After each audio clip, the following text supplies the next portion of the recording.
Kita mempunyai lebih kurang 24,000 jenis ubat yang didaftar. Separuhnya ialah ubat tradisi, separuh ialah ubat yang digunakan untuk penyakit dan sebagainya. Rakyat mesti mempunyai pengetahuan yang mencukupi supaya mereka buat pilihan yang tepat dan gunakan secara betul. Oleh itu, melalui kempen yang dibuat dari 2007 sampai sekarang, dengan kerjasama pemimpin-pemimpin masyarakat di peringkat akar umbi, usaha dibuat untuk meningkatkan kesedaran tentang ubat, pengetahuan tentang ubat, cara menggunakannya secara betul. Untuk penyakit, tak mestinya semua jenis penyakit kita kena makan ubat. Ada yang kita mesti makan ubat, ada yang boleh baik tanpa ubat. Keputusan doktor boleh buat dan kita kena mematuhi keputusan itu. Kalau tak perlu antibiotik sebagai contoh yang saya bagi itu, kalau kita makan antibiotik dengan lamanya kita sudah wujudkan keadaan antibiotic resistance ya. Banyak yang kuman-kuman anda dia boleh dibunuh dengan antibiotik yang biasa. Sekarang tak boleh, antibiotik biasa tak boleh pakai.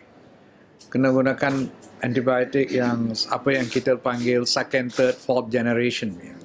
So ini yang kita takut. If there is a bug which comes, which cannot be controlled with any antibiotic which we have at the present time, that's a fear. That's a fear of the medical world today. Dan nasihat saya, kalau tidak perlu jangan makan ubat. Khususnya jangan pergi ke doktor minta dia beri antibiotik. Dan untuk doktor saya beri nasihat, jangan beri antibiotik kerana pesakit minta kamu beri.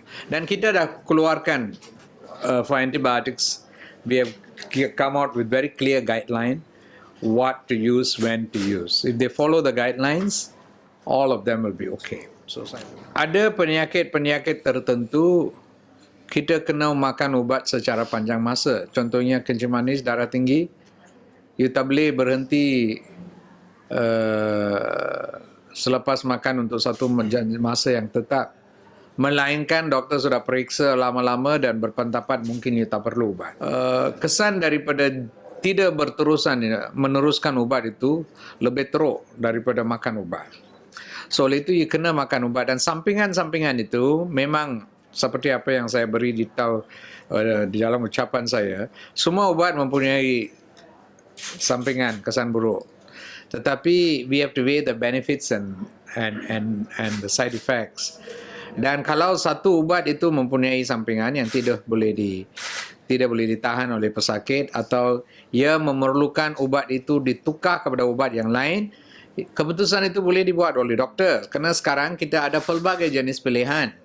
Dan daripada ubat ini mereka boleh tukar ke ubat lain yang mungkin tidak mempunyai kesan sampingan itu. The pharmaceutical industry and registry is a very regulated thing, particularly those which are pertaining to treatment. Of course, if the traditional medicine, of course, we tell them to register with us. Those which are considered supplements, we also register them. As far as drugs, medicine used for treatment is concerned, there is an international process where once a drug is invented, they get a patent. When they get a patent for use, it's already undergone huge amount of testing. The company which brings it to register, they have to give them all the data of all the tests which has been done all over in India from beginning to end, and they go through all that information. So every drug is registered upon studying of all the documentation as to its discovery, as to its efficacy, as to its side effects and everything. And it's very unlikely that a medication for treatment of a disease can be used in this country or registered which has not undergone the process. Very, very unlikely. Melalui proses pemantauan dan penguatkuasaan dan unit enforcement di dalam Biro Farmasi Negara, mereka secara terusan membuat surveillance in the market. Selepas didaftar pun mereka ambil ubat untuk buat pemeriksaan. Itu mereka mengesan produk-produk yang ada di dalam pasaran yang tidak didaftar. Itu satu kesalahan dan kita boleh mengambil tindakan di bawah. 25,000 per item for unregistered product maximum. For satu. Yes. Kalau dia ada 10 benda macam Satu itu, jenis. oh jenis. Oh, satu jenis 25,000. Tapi di dalam undang-undang ada. How many years? 5 tahun penjara atau hologram yang ada di sini. Dan the mount. Then dengan itu ada tag ini yang ada di dalam semua pharmacies dan kedai-kedai ubat yang lain, di mana consumer yang mungkin tak percaya, mereka boleh buat pemeriksaan untuk pastikan benda ini ialah betul. The real hologram from Kementerian Kesihatan. Bukan, dan ada nombor. Registration number.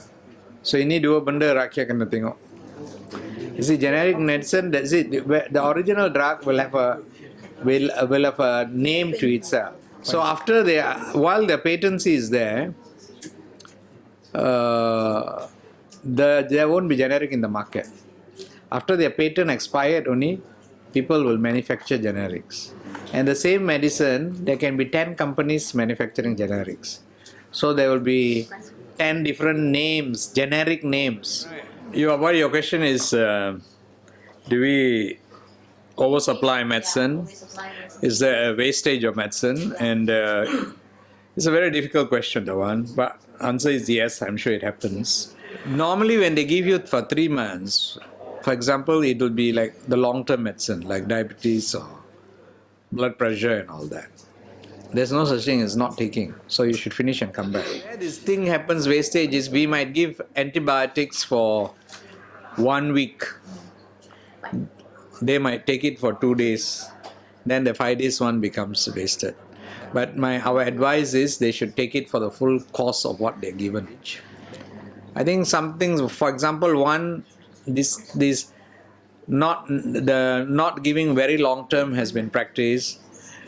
Capping it to about a month, and then making it easier for you to come for repeat medication with multiple ways in which you can get. These are being used to reduce the wastage which you are talking about. Government probably spends about 1.5 billion ringgit in purchasal of medicines which we give to the public. 1.5 billion ringgit. Yeah. Rabies memang di dalam negeri-negeri di dalam utara Semenanjung, Perlis, Kedah dan Pulau Pinang ada rabies, dan rabies jangkitannya ialah daripada binatang, paling banyak ialah anjing, walaupun binatang-binatang yang lain sejenis dengannya pun boleh ada virus rabies di dalamnya. Dan manusia kena selepas mereka digigit atau air liur daripada anjing itu terkena kepada kita. Dan apa yang kita buat untuk mereka ialah we give them vaccination against rabies dan we give them immunoglobulins against rabies. Tetapi sampai sekarang kita tidak ada bukti ada mana-mana orang manusia yang sebenarnya telah dijangkiti dengan virus rabies di Malaysia. That's the situation. So nasihat saya, jauhkan diri daripada anjing dan binatang-binatang sejenis. Dan kalau mereka yang memelihara anjing, they have to be very careful, mungkin keep it inside the house. And we are not involved with dogs. So we take care only the infected people. The veterinary department, others are responsible for that. So now I think the main thing is management of stray dogs. Okay? We do have enough Vaccines? vaccines Yeah, we have. for this. Yeah, we have. There is it's not a policy because it's not a thing which is rampant epidemic in our country. But in a country which is endemic to it, there even sometimes when you enter the country, there is advice, people say you must be vaccinated against rabies if you go to the country. But as it is, we don't have because it's not a high risk. But if there's a situation that's going to be a risk, it is something which is practiced in other parts of the world, which can be pre-exposure vaccination. Okay?